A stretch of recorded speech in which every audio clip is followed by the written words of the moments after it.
Assalamualaikum warahmatullahi wabarakatuh. Selamat datang dan jumpa lagi. Hari ini kita nak belajar fizik tingkatan 4. Bab 2, daya dan gerakan. Subtopik 2.6, daya.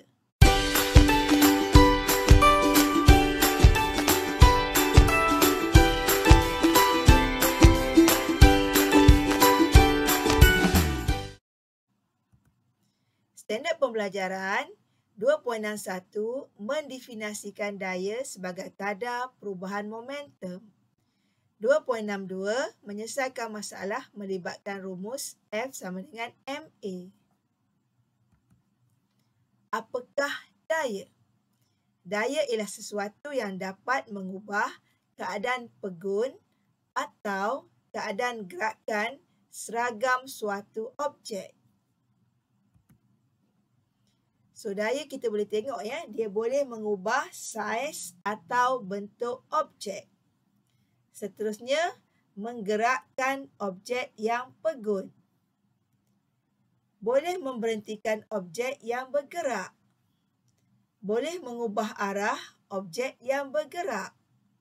Dan boleh memecut dan menyahpecutkan objek yang bergerak.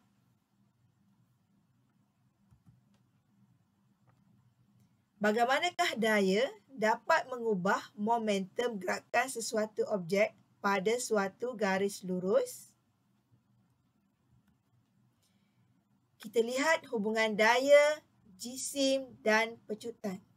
Okey, gambar yang pertama ini menyatakan bahawa apabila daya bersih F bertindak ke atas jisim M menyebabkan suatu pecutan A. Okey, kita lihat pula gambar yang kedua. Apabila daya F bertambah 2 kali ganda, seperti dalam rajah ini ya, ke atas jisim yang sama iaitu M, maka pecutan bertambah 2 kali ganda. Kita sebut 2A. Okey, lihat pula gambar yang ketiga iaitu C. Apabila daya bersih F bertindak ke atas jisim yang diganda duakan M. Okey, anda boleh lihatlah jisim ini telah ditambah 2 kali ganda ya. Maka pecutan telah berkurang separuh iaitu setengah A. Aktiviti menjana idea 1. A. Mengkaji hubungan antara daya dengan pecutan dalam keadaan jisim tetap. Inference. Daya mempengaruhi pecutan. Hipotesis pula, semakin meningkat daya, semakin meningkat pecutan. Tujuan untuk menyiasat hubungan di antara daya dan pecutan. Pemboleh ubah manipulasi ialah daya F. Pemboleh ubah bergerak balas pecutan, simbolnya A. Pemboleh ubah mala, jisim troli, M. Bahan dan alat radas, pita detik, jangka masa detik, tali kenyal, troli, kaki retot, bekalan kuasa dan landasan. Ini adalah gambar rajah eksperimen ya, yang akan dijalankan ya. Jadi arahannya yang pertama, sediakan susunan radas dan bahan seperti yang ditunjukkan dalam rajah 2.51, rajah sebelah ya. 2. Hidupkan jangka masa detik dan tarik troli ke bawah landasan dengan seutas tali kenyal. Ini kita anggap sebagai satu unit daya. 3. Hitungkan pecutan troli daripada carta pita detik yang diperolehi dan catatkan dalam jadual. 4. Ulangi langkah 2 hingga 3 menggunakan 2 utas tali kenyal dan 3 utas tali kenyal masing-masing diregangkan kepada panjang yang sama seperti dalam langkah 2.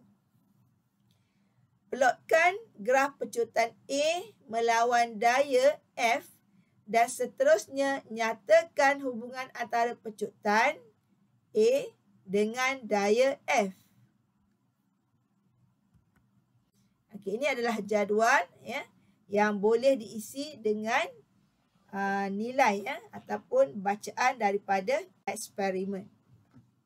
Jadi pemboleh ubah manipulasi kita letakkan di bahagian lajur yang pertama ya, iaitu daya F, 1 tali kenyal, 2 tali kenyal, 3 tali kenyal.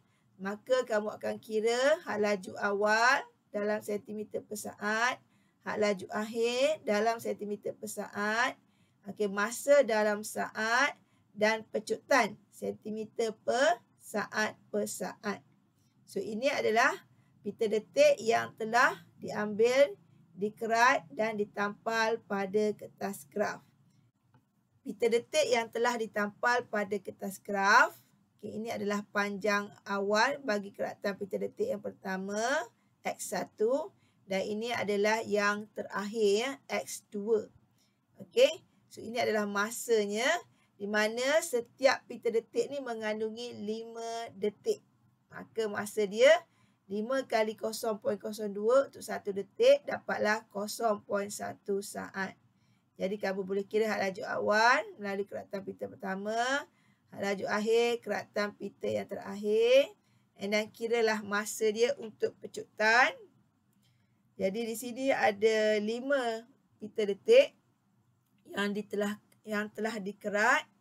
Dan formula untuk kira pecutan ini adalah N tolak 1 untuk masa ya. Maka dia jadi 4 lah. 4 kali dengan masa dalam 1 detik. Maka dapatlah nilai pecutan iaitu V tolak U bahagi dengan T. Jadi daripada eksperimen kamu akan dapat analisis grafnya seperti dalam gambar rajah ini ya. Di mana ya kita pelukkan graf pecutan A melawan dengan F bilangan tali kenyal. Dan kita dapati grafnya adalah berkadar terus. Jadi kesimpulannya kita boleh kata pecutan sesuatu objek adalah berkadar terus dengan daya bersih yang bertindak ke atasnya. Okey, seterusnya kita tengok aktiviti menjana idea 2. Ya, tadi sebenarnya untuk eksperimen yang pertama ya. Dan ini adalah eksperimen yang kedua, di mana yang ini mengkaji hubungan antara jisim dengan pecutan dalam keadaan daya yang tetap. Okey. Jadi inferennya jisim mempengaruhi pecutan. Hipotesis semakin meningkat jisim semakin berkurang pecutan. Tujuan untuk menyiasat hubungan di antara jisim dan pecutan, pemboleh ubah manipulasi jisim M, pemboleh ubah bergerak balas pecutan A, pemboleh ubah mala daya iaitu F. Bahan dan alat radas, pita detik, jangka masa detik, tali kenyal, troli, kaki retort, bekalan kuasa dan landasan. Jadi ini adalah gambar rajah untuk eksperimen yang kedua ini ya. Jadi arahannya, sediakan susunan radas seperti dalam rajah, hidupkan jangka masa detik dan tarik troli ke bawah landasan dengan seutas tali kenyal yang mewakili 1 unit daya. Okey. Jadi ini sebenarnya ya, kita ulang langkah 1 hingga 2 yang di atas ni. Sama seperti di aktiviti A sebenarnya ya. Dengan menarik sebuah troli menggunakan 2 utas tali kenyal yang diregang bersama-sama. Okey. Dan yang kedua, ulang langkah 1 di aktiviti B menggunakan 2 buah troli seperti yang ditunjukkan dalam rajah 2.52 dan kemudiannya dengan 3 buah troli. 3. Hitungkan pecutan troli daripada pita detik yang diperolehi dan catatkan dalam jadual 2.11. Ya. Dan 4. Pelukkan graf pecutan A melawan songsangan jisim 1/M dan seterusnya nyatakan hubungan antara pecutan A dengan jisim M. Pemerhatian, kamu akan dapat inilah graf dia. Pemboleh ubah manipulasi adalah jisim, 1 troli mewakili 1 M. 2 troli 2M, 3 troli 3M.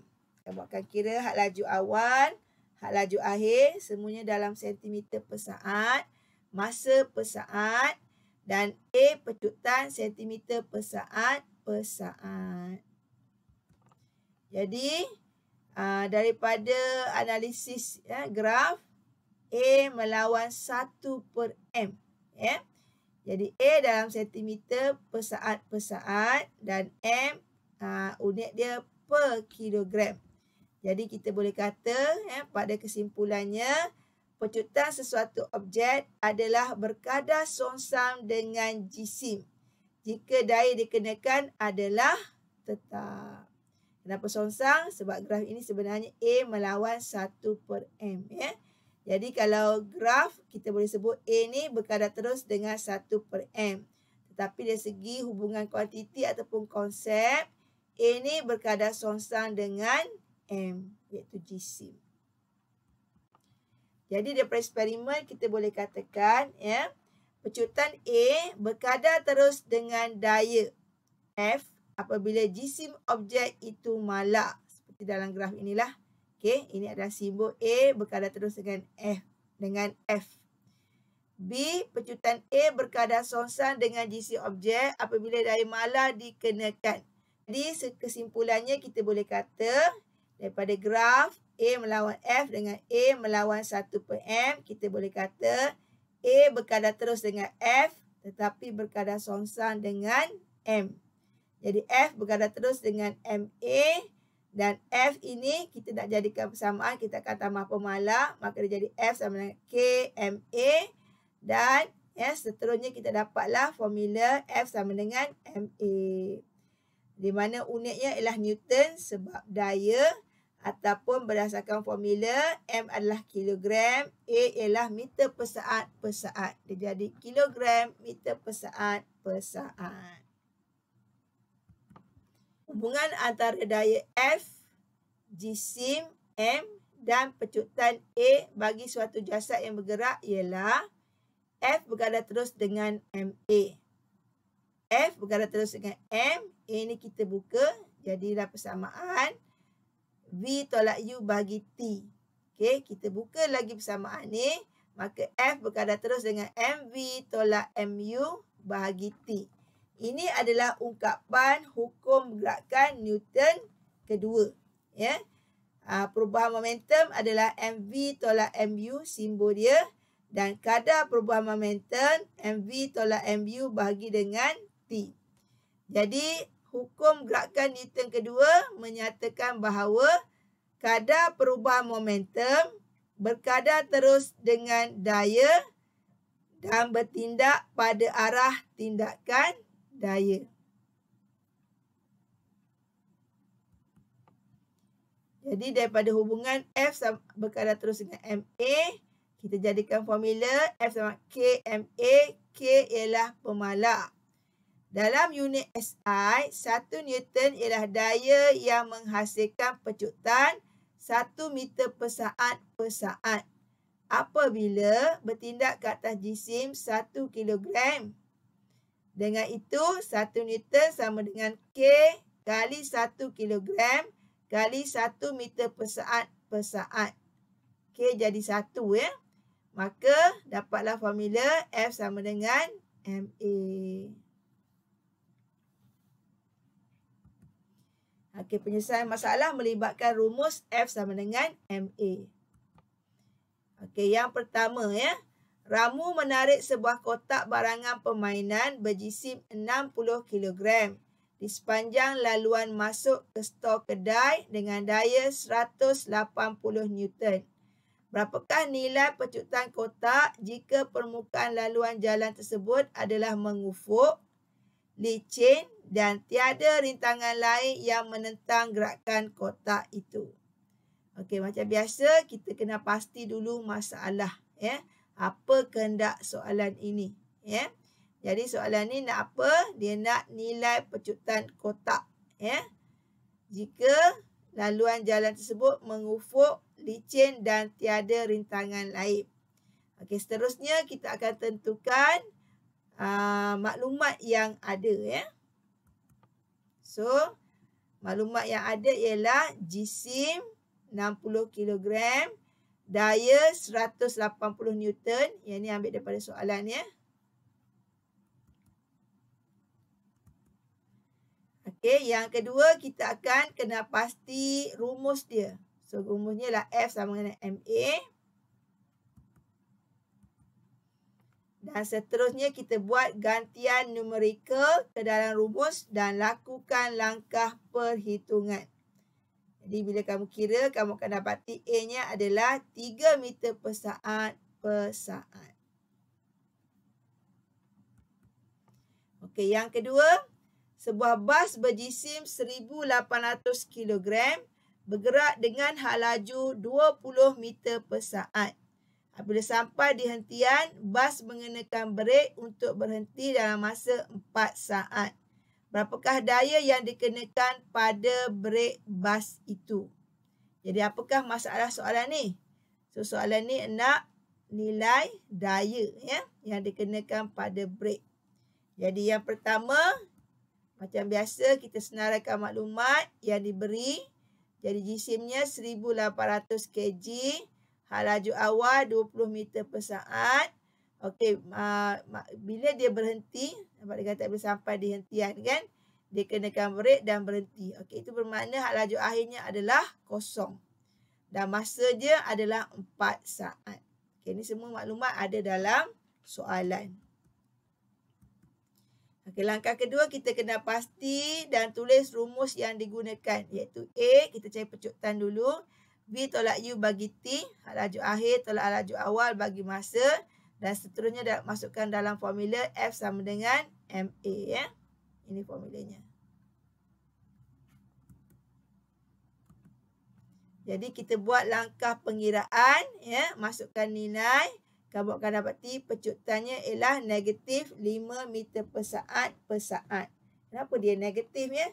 Sebab ya, dia dah mula memperlahankan kelajuannya ya, dan seterusnya hendak berhenti. Dan yang terakhir ya, daripada nilai yang kita dapat daripada nilai pecutan, kita akan masukkan dalam F sama dengan MA. Kita dapatlah dayanya ialah negatif 9,000 Newton. Okey, tanda negatif di sini menunjukkan daya bertindak pada arah bertentangan dengan gerakan asal kereta. Uji minda anda. Okey, yang pertama. Rajah menunjukkan satu graf di mana A ialah pecutan dan M ialah jisim. Okey, ini adalah graf A melawan 1/M. Jadi antara berikut pernyataan manakah yang betul? Jadi kalau kita tengok sini, A ni berkadar terus dengan 1/M ataupun kita boleh kata A berkadar songsang dengan M. Sebab kuantiti fizik di sini ialah 1/M. Jadi kita nak kata yang mana satukah dia ya. Yang pertama, semakin besar jisim, semakin besar pecutan. Okey, yang kedua, semakin besar jisim, semakin kecil pecutan. Yang ketiga, semakin kecil jisim, semakin kecil pecutan. Yang keempat, semakin kecil jisim, semakin besar pecutan. Yang mana satu tu ya. So, kita dah tahu pecutan ni bergantung kepada faktornya lah. Antaranya ialah jisim dan daya. Dan kita dah tengok tadi, hubungan jisim dengan pecutan adalah berkadar songsang. Dalam graf ni petunjuk dia berkadar songsang lah. Sebab ni graf A melawan 1/M. Jadi yang pertama ni betul tak? Semakin besar jisim, semakin besar pecutan. Tak mungkin lah ya. Yang kedua, semakin besar jisim, semakin kecil pecutan. Ini betul. Semakin kecil jisim, semakin kecil pecutan. Okey, ini salah. Semakin kecil jisim, semakin besar pecutan. Ini betul. Sebab ini adalah hubungan songsang sama seperti 2. Cuma 2 ni jisim besar, 4 ni jisim kecil. Maka jawapannya ialah 2 dan 4. Okey, so tengok dulu soalan mana yang ada kaitan dengan konsep yang dipelajari. Seterusnya, 2. Yang manakah berikut tidak dipengaruhi oleh daya mara? Sama ada perubahan arah gerakan, perubahan bentuk objek, perubahan had laju bagi objek yang bergerak, atau perubahan pecutan bagi objek yang bergerak. So kita ingat balik ya, yang mula-mula cikgu dah beritahu tentang sifat ataupun daya ya, apa yang boleh dilakukan. So yang ini jawapannya ialah perubahan had laju bagi objek yang bergerak ya, dia tidak dipengaruhi oleh daya malar. Okay, ini pula graf ya, yang manakah graf yang betul yang menunjukkan hubungan antara pecutan, jisim dan daya. Jadi kita dah tengok tadilah. Kalau A ya, kita tahu tadi berkadar terus dengan F. So 1/F salah lah ya. So yang B ni kalau kita tengok A ni berkadar songsang dengan M. Okey. Yang C ni pula ya, yang kita nampak graf ni lurus daripada paksi 1/M. Dan A ni pula kita boleh nampak pecutan yang malar bagi graf A melawan 1/F. Jadi dah tentulah yang B lah betul ya, sebab A ni berkadar songsang dengan M. Maka jawapan di sini ialah B.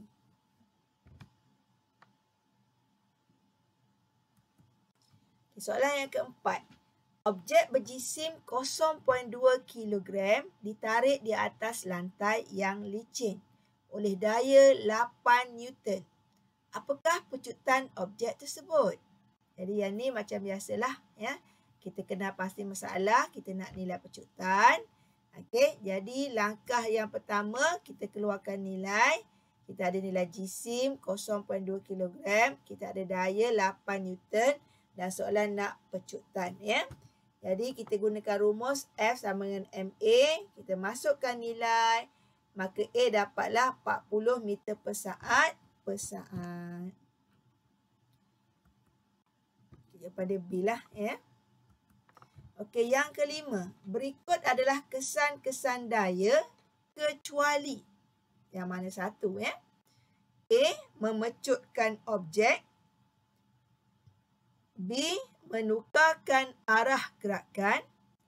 C. Menukar saiz keseluruhan objek. D. Menggerakkan objek yang sedang pegun. Okey. Jadi, yang mana satukah bukanlah sebab dia kata kecuali. Nampak ayat dia? Kecuali. Jadi, kecuali di sini ialah C ya, menukar saiz keseluruhan. Ya, jadi yang ni tidak tepatlah ataupun salah ya. Jadi saiz ni biasanya tidak melibatkan keseluruhan lah ya. 6. Rajah 5 menunjukkan seorang pengayuh basikal mengayuh basikalnya dengan daya 120 Newton. Jika jumlah jisim basikal dan pengayuh ialah 80 kg, pecutannya ialah, okay, dalam sini masalah soalan ni ialah dia nak nilai pecutan ya. Jadi macam biasa kita keluarkan maklumat, kita ada jisim 80 kg, daya 120, kita tidak tahu pecutan ya. Dan kita masukkan dalam rumus F sama dengan MA dan kita kira. Dapatlah A sama dengan 1.50 meter per saat per saat.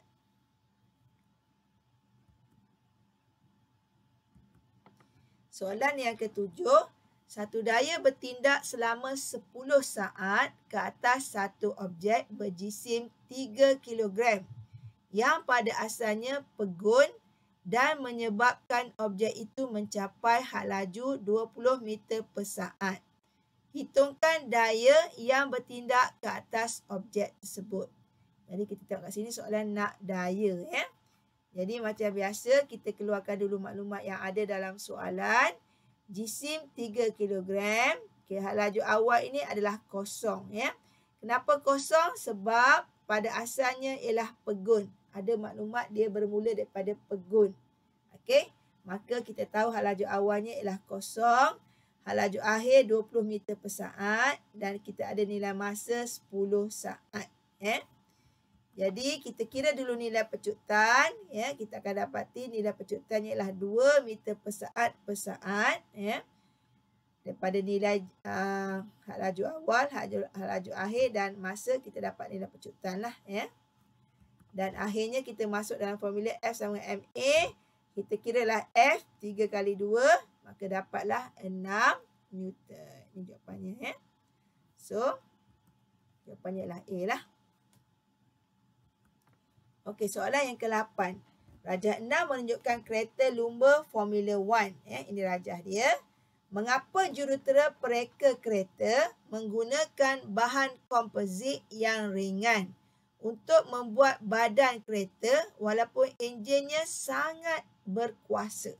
Kenapa Kenapa nak buat ringan jadi dah tentulah ada kaitan dengan pecutan So jawapannya adalah A pecutan bertambah maka daripada jisim yang berkurang. Sebab kalau jisim bertambah, sukarlah dia nak memecut.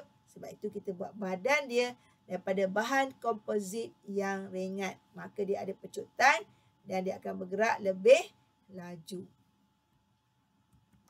Okey, yang ke-9 kita ada graf daya melawan jisim dalam kilogram, daya dalam Newton. So kalau kita tengok graf ni berkadar terus So, yang pertama, dia nak pemboleh ubah manipulasi dan bergerak balas. Yang ni senanglah sebab kita boleh ambil terus daripada paksi. So, pemboleh ubah manipulasi adalah jisim, iaitu pada paksi X.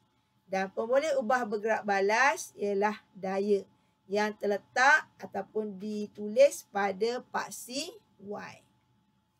Okey, seterusnya nombor 2, hubungan antara daya dengan jisim M. Daripada graf kita dah boleh baca hubungan dia So hubungannya ialah daya berkadar terus dengan jisim Jadi ini adalah hubungannya lah sebab nampak direct secara langsung daripada graf. Seterusnya nombor 3 kita akan kira kecunan graf. Okey, kecunan graf kita boleh dapat bacaannya daripada graf. Iaitu kalau kita tengok koordinat pertama ni paksi X-nya 5, paksi Y-nya adalah 20 dan koordinat yang seterusnya yang hujung ni lah 0, 0 Jadi kita akan tulis rumus kecunan Y2 tolak Y1, X2 tolak X1 lah. So 20 tolak 0 bahagi 5 tolak 0 dapatlah 4 Newton per kilogram. Unit dapat daripada mana? Unit dapat daripada graf. Daya ni adalah paksi Y, Newton. Jisim ni adalah paksi X, kilogram. Maka dia jadilah 4 Newton per kilogram.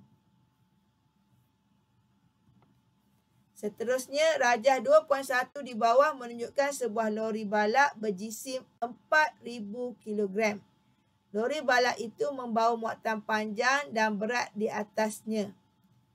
A. Sekiranya lori balak itu bermula dari keadaan rehat dan mencapai had laju 40 meter per saat dalam 20 saat, hitung 1. Pecutannya dan 2. Daya yang bertindak ke atas lori balak itu. Jadi kita keluarkan nilai dia. So nilai dia kita nampak kat sini jisim 4,000 kilogram. Okey. Dia bermula pada keadaan rehat. Laju awalnya ialah 0. Dia capai had laju 40 meter per saat. Ini adalah had laju akhir. Dan 20 saat ialah masanya. Maka kita boleh kiralah pecutan. A sama dengan V tolak U bagi T. 40 tolak 0 bagi 20. Dapatlah 2 meter per saat per saat. Bila kita dah ada nilai A, nilai pecutan. Kita dah ada nilai jisim 4,000 daripada soalan. Kita boleh kiralah daya yang bertindak menggunakan rumus F sama dengan MA. M iaitu jisim 4,000. Pecutan 2 meter per saat. Maka jadilah 8,000 Newton. Jadi itu sahaja Pak Cikgu. Terima kasih kerana sudi menonton.